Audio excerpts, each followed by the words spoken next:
So hello friends, this is Anupriya and welcome to my YouTube channel. आज हम पढ़ने वाले हैं संविधान का अनुच्छेद 134 आपराधिक मामलों के संबंध में सर्वोच्च न्यायालय का क्षेत्राधिकार। आपराधिक मामलों मतलब क्रिमिनल मैटर्स में, इसमें क्रिमिनल मैटर्स, ठीक है। और ये अपीलेट ज्यूरिडिक्शन होता है इसका मतलब। तो अब इसमें ये कहा गया है कि कोई भी मुजरिम या कोई भी क्रिमिनल, उसको कोई सज़ा सुनाई गई हो या फिर डेथ की, या फिर उसको लगता है कि हाई कोर्ट में उसकी बातों को नहीं माना जा रहा है, मतलब उसको सही नहीं दिखाया जा रहा है, या फिर उसके प्रति गलत डिसीजन लिया जा रहा है या कुछ भी, तो वो सुप्रीम कोर्ट में अपील कर सकता है कि उसके लिए सही डिसीजन लिया जाए। वो सुप्रीम कोर्ट में अपील कर सकता है। वही नहीं, कोई भी पर्सन या कोई भी जिसको ऐसा लग रहा हो कि नहीं, यहाँ हाई कोर्ट का फैसला गलत है या फिर यहाँ हाई कोर्ट गलत है, वो गलत डिसीजन ले रही है, वो उनके मतलब उन जो डिसीजन होना चाहिए वो नहीं ले रही है, तो वो सुप्रीम कोर्ट में अपील कर सकते हैं और सुप्रीम कोर्ट फिर इस मैटर को चलाएगी, ठीक है। अब जो ये है अनुच्छेद 134, इसमें एक भाग है अनुच्छेद 134A, उच्चतम न्यायालय की अपील के लिए प्रमाण पत्र। उसके भाग ये एक इसी का भाग है। तो उसमें ये नियम बताए गए हैं कि कैसे किस किस मैटर पे जो हमारा सुप्रीम कोर्ट है वो मैटर हैंडल कर सकता है क्रिमिनल मैटर्स में, ठीक है। तो चलिए देखते हैं नियम। तो पहला नियम ये है कि जैसे भी कोई भी क्रिमिनल हो, वही फर्स्ट वाला, कोई भी क्रिमिनल हो, ठीक है, उसको पहले निर्दोष साबित हुआ हो, ठीक है। जब पहले वो निर्दोष हो या फिर निर्दोष साबित हुआ हो, लेकिन फिर बाद में हाई कोर्ट ने पलटी मार के ऐसा कुछ हो गया हो कि हाई कोर्ट ने उसको फांसी की सज़ा सुना दी। किसकी दी थी? फांसी की सज़ा सुना दी।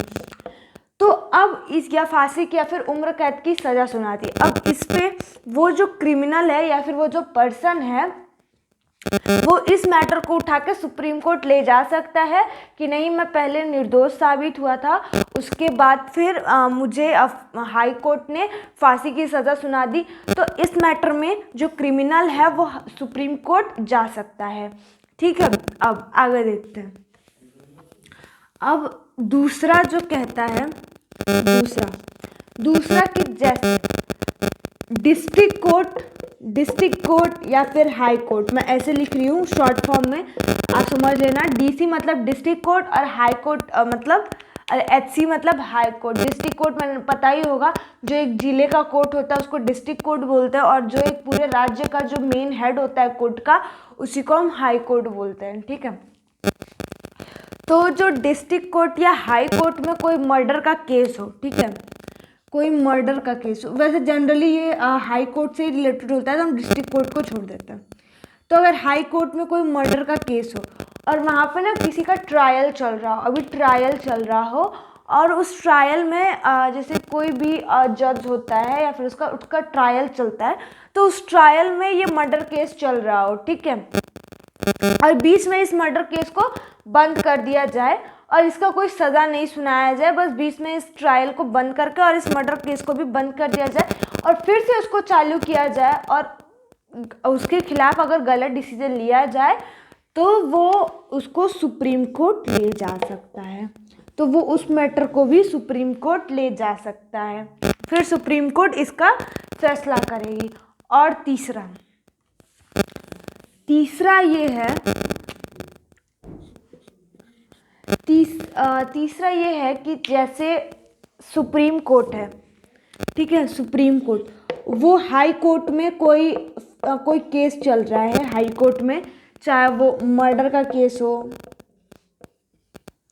रेप केस हो, या कोई भी केस, कोई भी क्रिमिनल से रिलेटेड कोई भी केस चल रहा हो हाई कोर्ट में, ठीक है। तो वो जो हाई कोर्ट मतलब जो सुप्रीम कोर्ट है, अगर उसको लगता है कि नहीं, हाई कोर्ट ने कहीं वो गलत हो रहा है या फिर हाई कोर्ट सही डिसीजन नहीं ले रहा है, फिर हाई कोर्ट इसको हैंडल नहीं कर पा रहा है, कुछ भी ऐसा सुप्रीम कोर्ट को लगे कि हाई कोर्ट से कहीं तो गलती हो रही है, तो उस बिना पे जो सुप्रीम कोर्ट है हाई कोर्ट से वो जो केस है वो अपने पे ले आ सकता है और खुद फैसला सुना सकता है।